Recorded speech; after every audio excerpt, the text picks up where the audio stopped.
She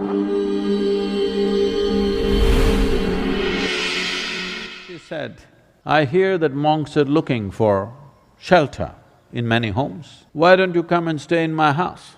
Gautama said, "If she's inviting you with so much affection, you must go stay there." Then people saw, "See, he's gone." Gautama, the Buddha, with a large group of his disciples who was continuously traveling, made a rule that during the monsoon season, those 2.5 months, you can stay in the same place. The rule for the sannyasis or the monks who were with him is you should never stay in any place for more than 2 days.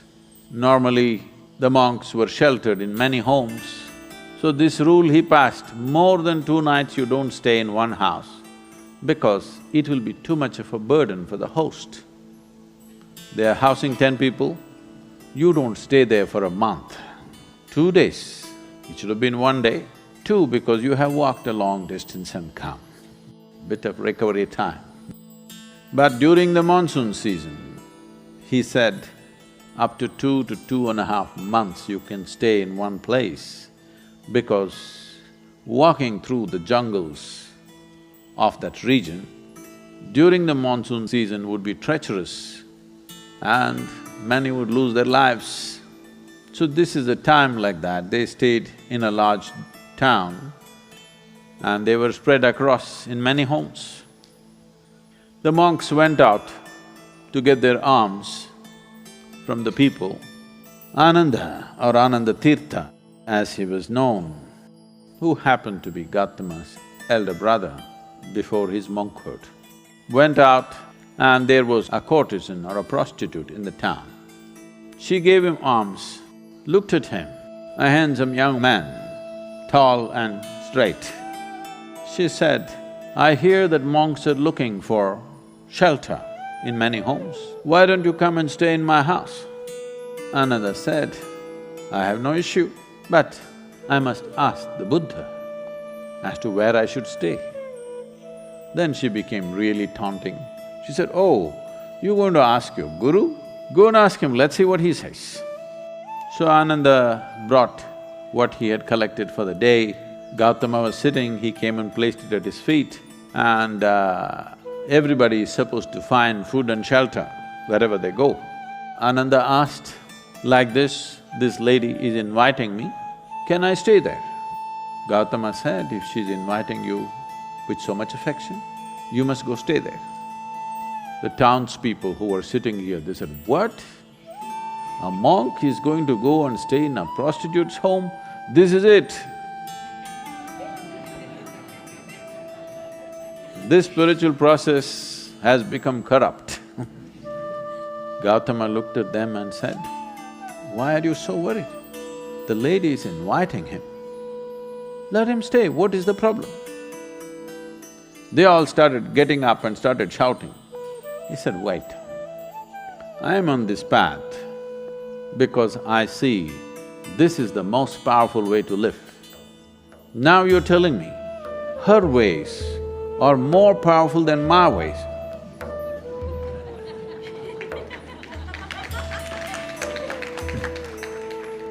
If that is the truth, I will also go and join her. I'm here because I see this is the most precious and powerful way to exist. If you think her ways are better than mine, I should also go and join. Because if you're a true seeker, that's how it should be. If you found something much higher, you go for that." Then people shouted and many of them, of course, leave. Then Ananda went and stayed with her. Monsoon time, because of rains it gets cold, monk is wearing a thin habit. So she gave him a nice silk wrap. He covered himself. Then people saw, "See, he's gone." She made nice cooking and gave it to him, he ate. Then in the evening she danced for him. He sat, watching very carefully. with utmost attention. Then when they heard the music, this is it, finished. Things went on. When the time was up, when the rain stopped, when it's time to move, Ananda came to Gautama along with a female monk.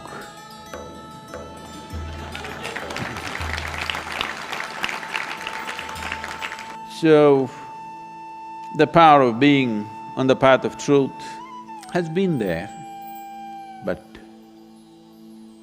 has been many times at its height, but never got mainstreamed. I see that today, because of our ability to communicate, because of the tools of technology, the natural longing, the innate longing in a human being to find truth, this is not a thought thing. This is not something that been taught to people that you must seek truth. It is natural for human intelligence to seek what is highest. If you are given an option, any human being, given an option, either to be here or there, he will always say, I want to be there.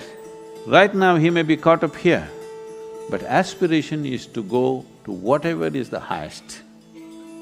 It is just that we have to show him that there are better highs than getting drunk, there are better highs than drugs, there are better highs than being caught up in social drama, there are better highs than being better than someone else.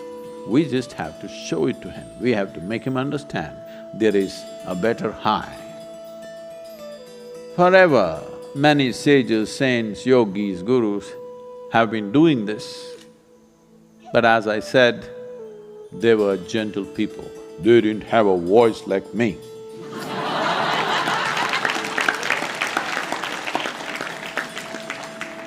They didn't have a microphone. They didn't have tools with which they could speak to somebody there. They could only speak to people here. In spite of that, they did tremendous things. For their times, many of them did tremendous things out of sheer grace and energy.